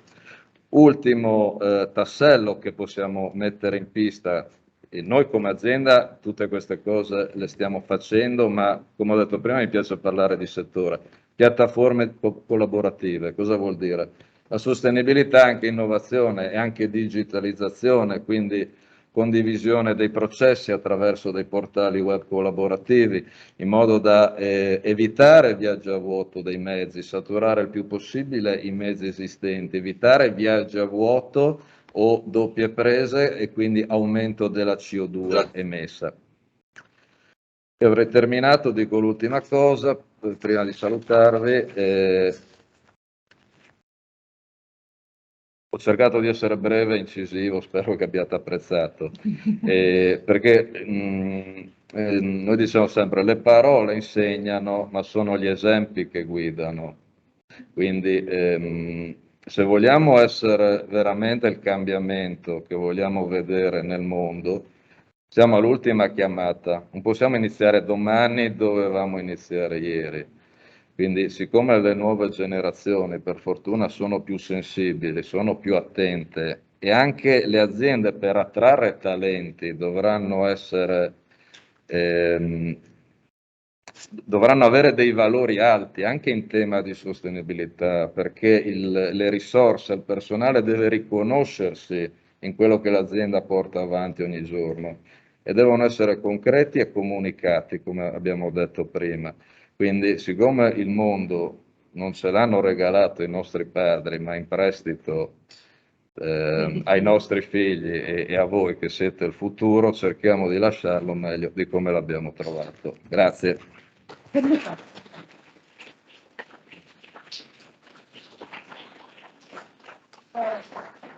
Eccolo qua, abbiamo sentito un applauso fragoroso, anche perché è stato compatto, effettivamente ha mantenuto la promessa. Però Luca Ciccarelli, vediamo se c'è una domanda, una curiosità dall'aula online.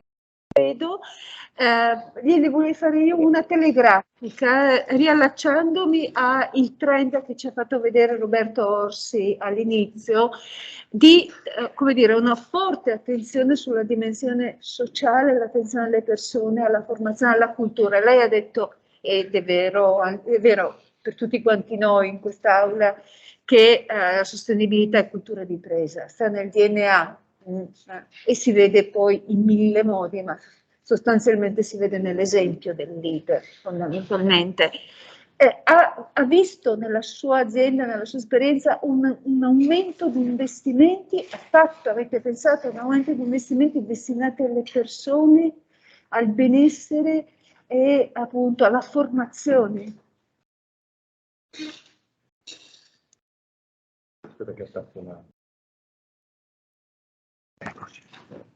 Grazie per la domanda. Sicuramente niente di tutto questo si realizza se non c'è un forte coinvolgimento da parte del management. Questo è fuori discussione, perché se non c'è la volontà, l'iniziativa, l'esempio da parte della direzione, come possiamo pretendere che i livelli intermedi dell'azienda, dell'organizzazione possano supportare il cambiamento? Non è pensabile, quindi ci vuole una forte direzione, un forte coinvolgimento da parte della proprietà, degli amministratori, di tutti i direttori fino a cascata. E sicuramente, come ho detto prima, in questo momento di crisi anche occupazionale, perché i dati li stiamo vedendo tutti, per attrarre forza lavoro, risorse, dobbiamo essere attrattivi. Dobbiamo essere attrattivi forse più che la mansione in sé e la retribuzione, è l'idea che l'azienda vuole trasmettere sul sociale, sul territorio, quindi azioni sia a beneficio dei suoi impiegati, sia direttamente collegabili a quella che è la società, al territorio, quindi il famoso tornare dall'imprenditore al territorio quello che in parte gli ha permesso di generare in azienda. A livello interno sicuramente convenzioni con primari istituti medici, medicali, cliniche per fare esami a prezzi convenzionali è un plus. Sicuramente la flessibilità in orario di entrata, lo smart working, le banche ore, aree anche ricreative per chi viene da lontano, deve fare la pausa pranzo in azienda, quindi una cucina, una mensa, una biblioteca, aree ludiche per distrarsi, perché la pausa pranzo è sacrosanta. Convenzione, ad esempio noi siamo convenzionati con studi dentistici, con autofficine per i lavori, tutta una forma di welfare, sosteniamo molte iniziative benefiche, sosteniamo l'arte, cerchiamo di collaborare ogni volta anche con iniziative umanitarie, da ultimo purtroppo con la guerra in Ucraina. Quindi tutta una serie di iniziative nelle quali le persone vogliono riconoscersi, vogliono sentirsi. Bisogna creare quel senso di appartenenza, quel senso di fierezza anche nell'appartenere ad una cultura, ad una storia aziendale. Quindi lì deve essere bravo, secondo noi, l'imprenditore oggi. Benissimo. Grazie molte, grazie molte a Luca Ciccarelli e siamo in chiusura. Volevo vedere se c'era una domanda magari per Roberto Orsi, che è rimasto qua con noi, a cui magari dedichiamo gli ultimi 1 o 2 minuti o quello che serve. Vediamo un po'. Roberto, se vuoi venire anche qua vicino a me, una domanda ce l'ho io, ne ho sempre una, ecco. Così chiudiamo, chiudiamo in bellezza, sì, ci vediamo. No, io ho seguito con grande attenzione soprattutto i dati di trend, no? del dove stiamo andando, e mi sono fatta una domanda che ora ti giro, che è riferita a quello che tu hai messo sotto i riflettori, cioè l'aumento della tendenza di investimenti sul social, sulla dimensione, su tutte le azioni e le attività social che avete misurato appunto ormai all'inizio della pandemia. E il mio riferimento è questo dato in confronto con quello che ho visto durante e ora dopo la pandemia da varie agenzie di ricerca internazionali sul benessere delle risorse umane, e mi riferisco ai dati di Great Place to Work, quelli mondo internazionali. E al momento ho visto anche l'anno scorso i dati di Reputation Institute, che già durante la pandemia diceva forte e chiaro: guardate che le dimensioni ESG stanno diventando prioritarie in assoluto, soprattutto la dimensione social, sulla cura e l'attenzione al benessere delle persone. Ma aveva un senso, la pandemia che ci ha portati inevitabilmente a focalizzare. Quello che ci dicono ora i dati recentissimi, sempre di Reputation Institute di un mese fa, dice che già dal 21 a oggi il calo di interesse è importante e significativo sulle azioni social nelle imprese. E qua la domanda è: che cosa ti aspetti o che cosa ci racconterai prossimamente, appunto, come evoluzione dal 2020 a oggi su queste dimensioni sociali? Cosa vi racconterò? Devi farti sentire da qua. Sì. Allora, cosa vi racconterò? Ce l'ho in testa, ma non lo posso dire. Perché il trend. Ecco, nemmeno quello, non posso anticipare nulla, perché è un comunicatore anche lui. È un fatto che lascio un po' alla vostra interpretazione e immaginazione. Quello che posso dire è che noi avremo dei dati. Di nuovo, abbiamo domandato alle aziende, abbiamo fatto esattamente la stessa domanda, no? E quindi cosa avete fatto per le risorse interne nell'anno 2021? Ecco, perché 2022 sul 2021. Certamente. No? Okay, quindi sì. tutto il 2021 è l'anno del pieno, no? Del pieno della... Allora, noi abbiamo messo sotto osservazione le aziende italiane dal punto di vista giornalistico, nel senso che l'osservatorio si è messo lì, ha osservato ha creato addirittura una rubrica che abbiamo chiamato Storie Sostenibili, dove siamo andati a registrare tutto quello che le aziende stavano facendo nel periodo della pandemia, no? A favore di chi poi alla fine? Molto a favore dei dipendenti, questo lo posso dire, questo è un dato. Molto a favore dello smart working, quindi molto a favore di una trasformazione dell'interpretazione del lavoro e della produzione.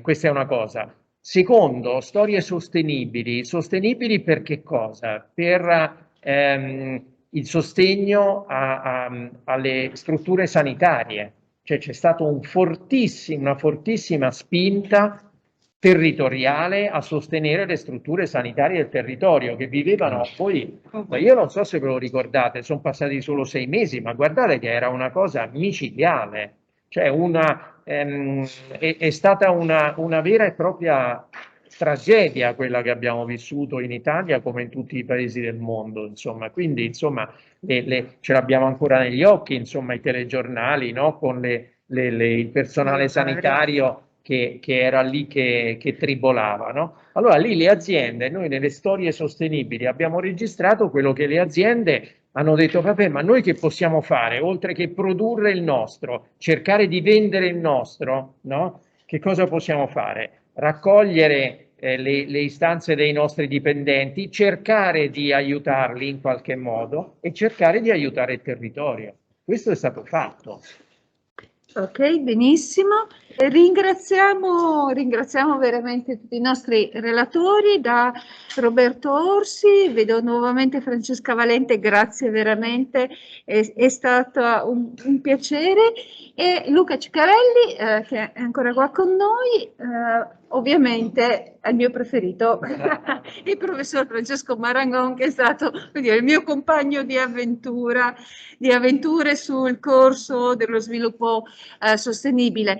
E io, eccolo qua, io ringrazio soprattutto tantissimi studenti presenti in aula e 230 studenti e studentesse che sono stati collegati con noi appunto in queste 2 ore. Non solo, anche altre aziende, vedo anche altre aziende collegate. Altre aziende collegate ce l'abbiamo, io non le vedevo, ma l'occhio attento di Roberto Orsi dice che abbiamo anche degli ospiti, imprenditori, aziende, operatori del settore che appunto si sono collegati con noi oggi per questo webinar di fine corso lo corso di base sullo sviluppo sostenibile Università di Udine, seconda edizione, corso interdipartimentale interdisciplinare, che con oggi per l'appunto chiude i lavori, però diamo appuntamento il prossimo ottobre, perché ormai ci avevamo preso gusto e quindi andiamo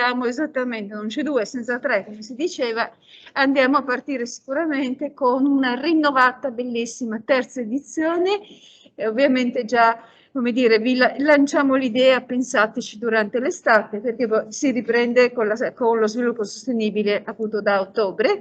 Grazie veramente, un applauso.